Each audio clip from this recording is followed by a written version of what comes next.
let me point out that Russia is not the first country, first major country to basically go through with regime change through the military.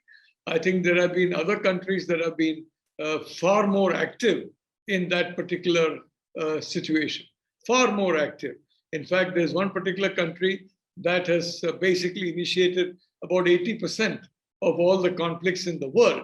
And China also, regrettably, has not intervened militarily for regime change, but intervened to basically try and regularize its completely illicit occupation of territory. So let me go back to Ukraine. The point about Ukraine was very simple. The Russian Federation, so long as it was run, so long as Soviet Union was run by Gorbachev, it was the West had a free ride. So long as it was run by Yeltsin, the West also had a free ride. Now, in Gorbachev's case, he mistook the West for friends, and the person, let us say you mistake the man who wants you to be destroyed as your best friend, and you rely on him for help and assistance, and you basically surrender your advantages to him. Well, it may not be the smartest thing to do, but poor Gorbachev believed that, and he did it. Yeltsin did not do it because he believed that. He did it because he was controlled by a mafia, and that mafia was strongly influenced by the Western powers. They used that mafia to ensure that Yeltsin basically did their bidding, and in many situations, did their bidding by not doing anything when they used to make interventions which harmed Russia significantly, such as the eastward expansion of NATO, such as the bombing of Serbia in order to detach the province of Kosovo, which was done through bombing for about 200 days. I'm not very sure if possibly the Americans were not aware that Serbia was an independent sovereign entity. They may not have been aware of that for some reason. They may have probably thought it was not sovereign in some way. But the fact is that this has been happening across the world. But the other point is the reaction to Gorbachev and Yeltsin among the Soviet, not only the Soviet people, but the Soviet nomenclatura. That is, people who were influential during the Soviet Union, and many of whom, like Vladimir Putin, for example, continued to be influential in the period when it was replaced by the Russian Federation, were horrified by what they saw as the damage done to long-term Russian interests by first Gorbachev and then Yeltsin. They wanted somebody entirely different. And I don't know, by one means or the other, they persuaded Yeltsin's family that it was in their best interest to promote a gentleman named Vladimir Putin as the vice president of Russia. Now, a lot of hullabaloo is being made, by the US media, by European media, by UK media, in particular in Europe. UK has been even more, if I may say so, high decibel than the US, where Putin and Russia are concerned, but about Putin being a spy master suddenly taking over a country. George H.W. Bush, the president, who when we began the story with him, he was the director of the CIA. He was DCIA. And after that, his next government job was vice president of the United States. His first government job, I think, was DCIA. His next government job was vice president of the United States. And the next government job was president of the United States. After he ceased to become president, he never held a government job until he passed away. And I must confess, he was a brilliant guy, absolutely brilliant, and way more skilled as a tactician than his son, who was clueless in many ways, ever was. But I'd like to point out that this is one point. Second point, which again, this situation really became very bad for the Russian-speaking population. Now, in Crimea, for example, you have Sevastopol, which is a very, very important naval port for Russia.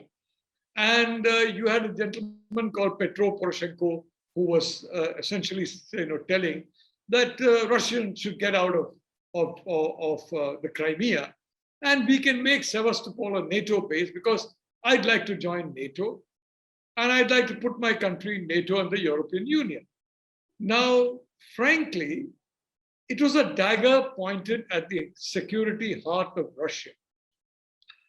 As far as India is concerned, quite frankly, in the past, before Modi, there have been governments that did not care if there was a dagger that reached the very heart of the country's security.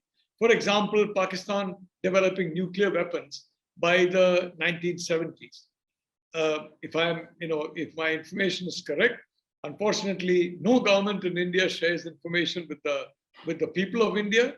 Information of the volume that is shared even by the People's Republic of China is not shared by the government of India, and that has continued to some extent. Although PM Modi has diluted it, he has not managed to dilute it sufficiently because, after all, the bureaucracy doesn't want that.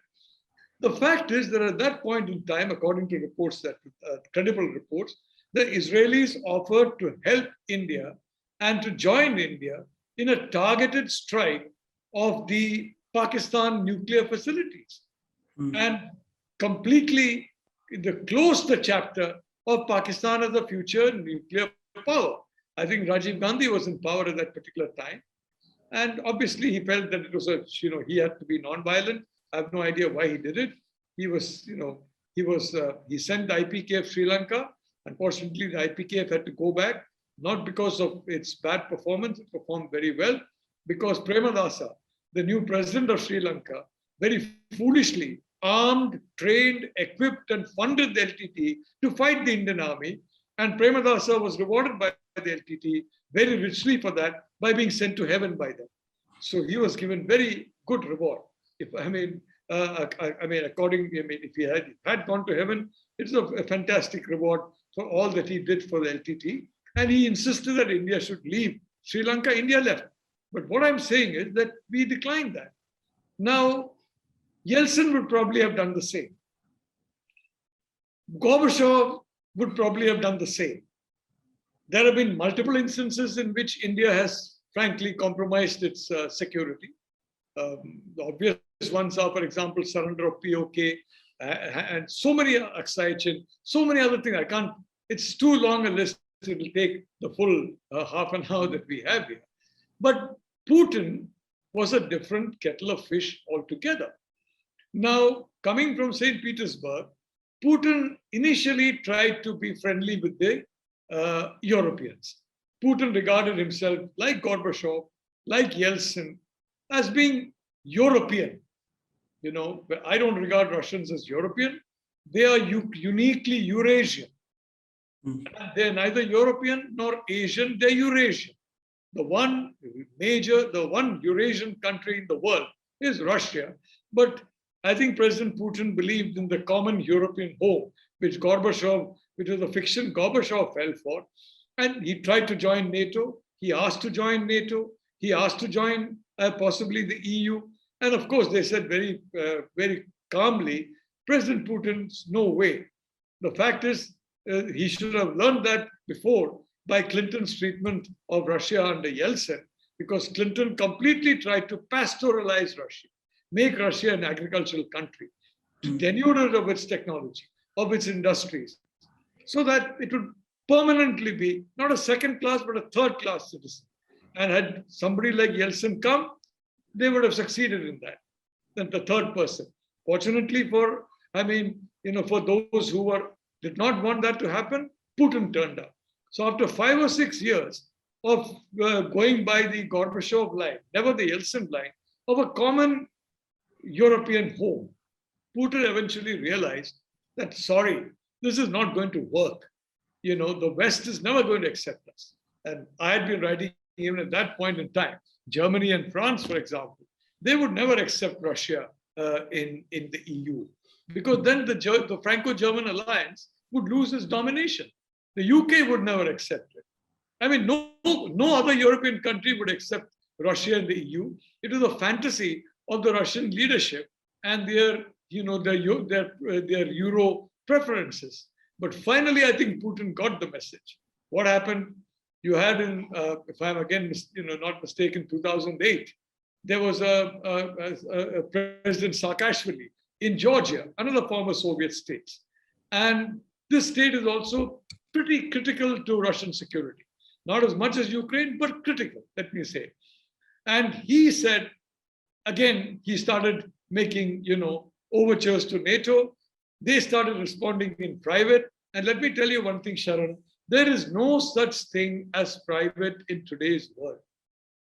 I mean, even if if you don't have a smartphone, there are umpteen ways of ensuring that what you speak in the privacy of your bedroom is recorded by some technologically enabled country or the other. Certainly, the United States has the capacity, Russia has the capacity, China has the capacity.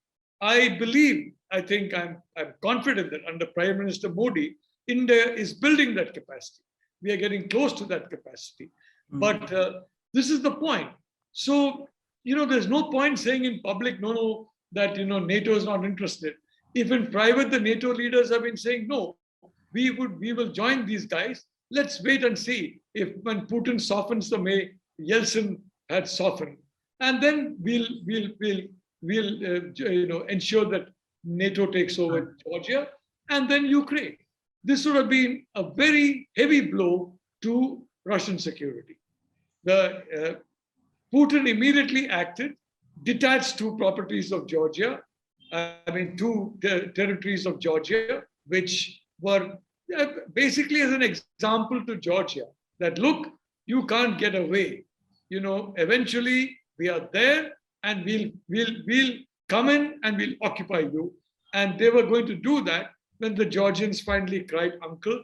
And now the Georgian dream of joining NATO is up in smoke.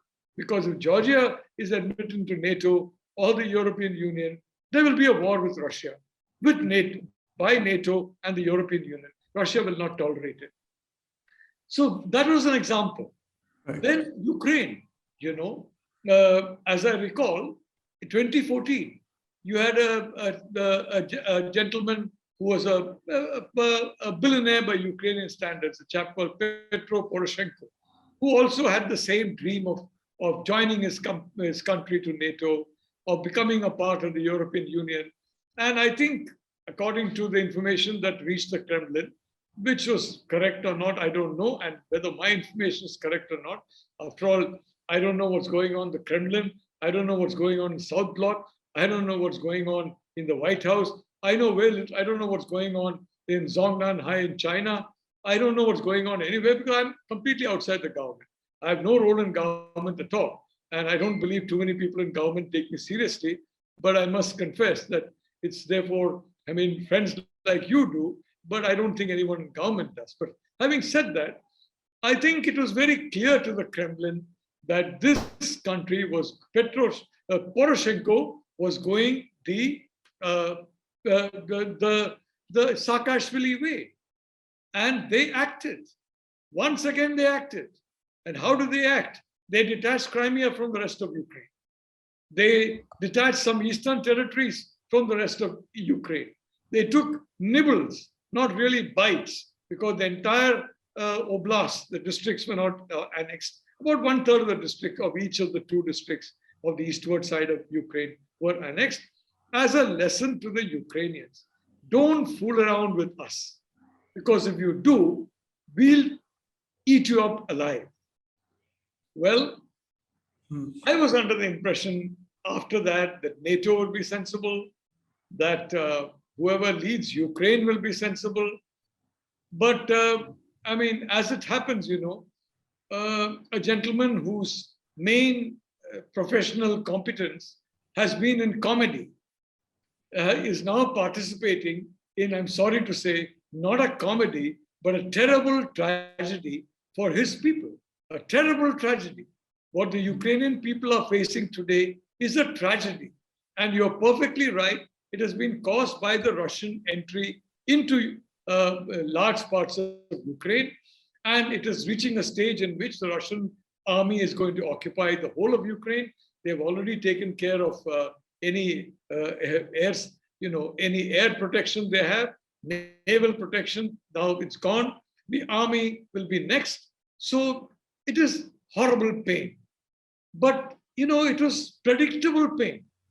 Putin telegraphed in public many times exactly what were his red lines and exactly what he was going to do. And it was clear that he was going to repeat the 2014 experience and the 2008 experience with Georgia. Only the 2014 experience was an initial warning. And the next time around, it will be a complete invasion. That's exactly what happened. Please remember to subscribe to us and switch on the notifications for this channel. For our other social media links, more content, and to support our work, please visit citti.net. Dhanyavad. Namaskar.